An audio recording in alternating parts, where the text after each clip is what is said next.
Hi there. How are you doing today? I and my buddy Joe English are sending our regards. Today we would like to do some ACT English section test questions together.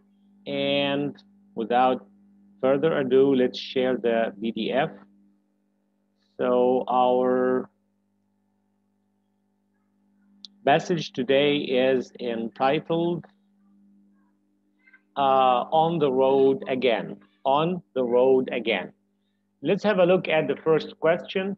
We drive across the country the way most people might go from home to work and back again to home and back again to home. So no change or to home or back home again or back. If we say go to work and back, that means back home. So, and as you know, on the ACT and SAT, being to the point and being shorter is better if it is correct. So the correct answer here is D, right? So it would say people might go from home to work and back, right? So this is the best answer. If we look at number two, um, that our trips have become fairly regular. Yeah, that sounds correct. So no change is the best answer here, right? So fairly regular. We don't say regularly fair. We don't say fair and regular. We don't say regular to fair. So the best answer is F, no change. Fairly regular, meaning it is repeated. We do it more often. If we look at three, mostly to Las Vegas, Nevada, then back to New York. He wants to say then back to New York. So the best answer here is B. They go to Nevada, they go to Las Vegas, and then to New York, back to New York. So then B is the best answer, right? If we look at four, my husband and I are retired high school teachers, which means that we have plenty of time to travel. Yeah, that sounds correct, no problem. So F, no change is the correct answer. Remember, on the ACT, more often you have like 5, 6 questions with no change, which is the correct answer. In fact, you need to consider it seriously. If it is correct, then take it for your correct answer. So here, F is the correct answer, no change. If we look at number five, there's a prompt here. Which choice would best help establish that the narrator has good reasons for driving back and forth across the country? Would he say, therefore, staying in Las Vegas for more than 3 consecutive weeks is generally enjoyable, no change, or simplistic, or not viable? Because he wants to say a good reason for driving back and forth, driving back and forth. So if we say staying in Las Vegas for more than 3 consecutive weeks is generally not viable, meaning this is not a good choice for him. He likes to travel all the time. So this is the best answer, C. Not viable for him, right? Because he doesn't want to stay in one place for 3 consecutive weeks. That's what he intends to say, which means he likes traveling all over the place more often. Okay, so the best choice for five is C, not viable. Number six, the best choice here is Las Vegas had become our sunshine sanctuary. We should say has become, not had become, right? We have blah, blah, blah. We have come completely fed up with New York's cold and gloomy winters, etc., etc. So we should say has become, J, right? We use the present perfect if it pertains to the present, but the past perfect is something that happened in the past, even way before another accident or another event or another incident happened in the past. So if we use something in the past perfect, it means it has nothing to do with the present anymore. But since they go to Las Vegas, they prefer to go there and they prefer to the weather in New York, etc. So we better choose J has become, because the present perfect means something that has to do with the present. It's pertaining to the present, and its effect is still clear in the present. All right, so this is the best answer for 6. J is the best answer. If we go on to number 7, all right, okay, much time as possible in the warm, sunny west. So which choice should we say? Just warm, sunny west, or warm, comma, sunny west, or warm, comma, and blah, blah, blah. If we can put an and, so we can put a comma between the two adjectives. So we usually say warm and sunny. And since there is no choice called warm and sunny here, because B says warm, comma, and comma, sunny, we don't say that. So we better choose letter C for 7. Warm, comma, sunny means warm and sunny. So if we have two adjectives that we can put a comma between two adjectives, then we can use an and instead of the comma. And since that's not an option here, so we better choose C. So for number 7, C is the best answer. Okay, let's move on to G, to the next one, number 8, right? So we have 2 adopted dogs, both of which are shelter mutts, all right? So would we say so? It doesn't make sense if we read so. We have 2 adopted dogs, both are shelter mutts, or because. If we say because, we have 2 adopted dogs, both of which are shelter mutts. So because is the best answer here. G is the best answer for 8, right? Not J, G, because, all right? Let's now move on to number, sorry, to number 9. Both of which are shelter mutts. If we read with the best answer, because we have 2 adopted dogs, comma, both of which are shelter mutts. That makes sense.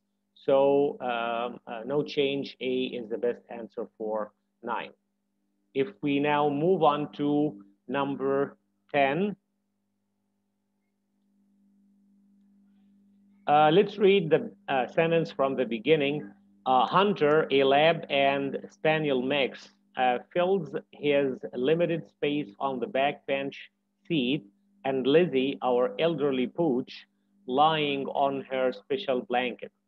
So if we read from the beginning, Hunter fills his limits, Lizzie lying, no. We say because of parallelism, or for the sake of parallelism, because in the sentence, it has a verb in the present, then the second one should be a verb in the present. So H is the best answer. Lizzie lies, right? Hunter fills his limited space, and Lizzie, our elderly pooch, lies on her special blanket. Parallelism. If we have a verb in the present, the second or the other sentence should have a verb in the present, right? So 10H. If the first sentence has a gerund, then the second one should have a gerund for the sake of parallelism, right? Okay, so how about number 11? Number 11, for the sake of logic and coherence, sentence 5 should be placed, sentence 5, where it is now, or before sentence 1, or after sentence 3, or after sentence 2. My advice in such questions is to leave them to the end, because this requires reading to find out where is the best answer, where the best location of that sentence. And also for questions like these, which have a prompt, questions which have a prompt should be read carefully first before answering, because in the prompt sometimes he asks which answer is not acceptable.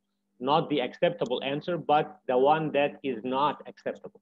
So you should read the prompt first, if there's a prompt at the beginning of the question, and then make your choice based on the prompt in that question. So here the best answer, if we read, it would be A, where it is now. The best place for sentence 5 is where it is now.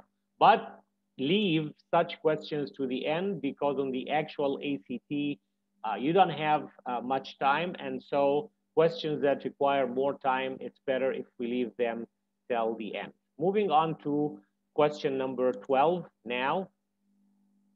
Thus far, we have passed the Hoover Dam, climbed, blah, blah, blah. All right. So is it a no change? No. We are passing, or will be passed, or have passed. Thus far, we have passed, right? So it should be in the present perfect. And the present perfect for pass, the past participle is passed, P-A-S-S-E-D, not past, P-A-S-T, right? So the best answer is J. We have passed, as in J, P-A-S-S-E-D. That is the past participle of past, not the one with P-A-S-T, right? Like present and past, right? So the best answer is J. For 12 is J. Let's move on to 13. Let's read it. New Mexico and Texas panhandle paid our tolls in Oklahoma and looped around, blah, blah, blah. So paid our tolls in Oklahoma, right? It should be B. We paid our tolls without any commas, without any apostrophes or anything. Remember, if we have a choice with no punctuation, sometimes it is the correct answer. So consider the choices with no punctuation. If it fits in, if it's correct, then choose it. So here, B is the best answer for 13, right? Let's move on to number 14 now. And number 14 reads, the writer is considering deleting the preceding sentence. If the sentence was deleted, the essay would primarily lose what?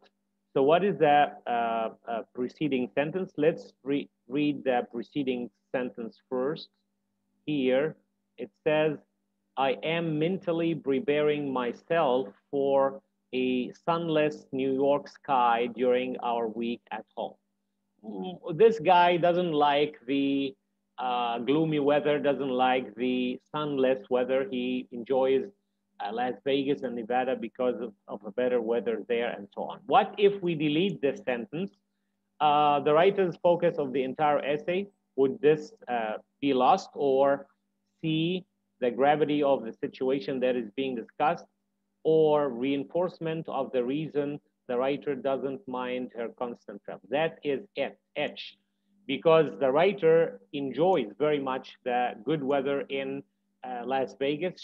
So she would like to travel back and forth, even from very far place like New York, and going back and forth. So the main reason it would lose a reinforcement of the reason why she likes to come to Las Vegas, Nevada more often. So H is the best answer. Let's have a look at the last question in this essay. Suppose the writer had chosen to write a travel article about Las Vegas, Nevada. Would this essay fulfill the writer's goal? Yes or no? No, because C, let's have a look at C, because the writer likes Las Vegas only for the warm, sunny weather. Is this the best answer? Or no, because the essay is a personal account of a trip to Las Vegas and does not highlight any particular features about the city. Yes, that's it. D. Personally, for this writer, she prefers Las Vegas because of the good weather, and also because she mentions or highlights about only this reason or something that she personally prefers, and does not give a good account of the city or what can be done in the city as befits a travel article or to attract people to come. She's just talking about a personal anecdote, something that she personally prefers. So the best answer here is D. The best answer for 15 is D. All right. So thank you for watching, and I'll see you in the next one.